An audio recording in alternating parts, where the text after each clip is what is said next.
আমার একটা বন্ধু আছে, বন্ধুটা খুব লাজুক এবং সে কোনোদিন কারোর সাথে কোনো রিলেশনে কোনোদিন অ্যাটাচ হয়নি এবং ইভেন কারো তার মনের ভিতরে এমন কোনো ফিলিংস আসেনি যে সে কারোর সাথে রিলেশন করতে পারে বা সে কারোর সাথে রিলেশন করবে।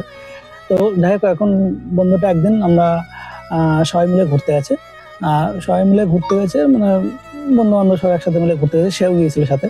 কিন্তু তার একটা কথা বলে দিই, পয়েন্ট আউট করে দিই তোমাদের সাথে, যে ওই বন্ধুটা যে তার ভিতরে মানে রিলেশন ব্যাপারটা মানে কখনো আসেনি, কারণ তার মন থেকে কোনো সায় দেয়নি। কারণ সে সমাজের দিকে তাকিয়ে, নিজের আত্মসম্মানের দিকে তাকিয়ে যে বলছে যে সমাজ কি বলবে, মানে আলটিমেটলি আর কি ও ওর বিচারে ও এইসব দিক থেকে পুরো একদম বিরত।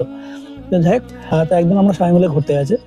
ঘুরতে যাওয়ার পরে না, যে আমরা চার পাঁচটা বন্ধু গিয়েছিলাম ঘুরতে।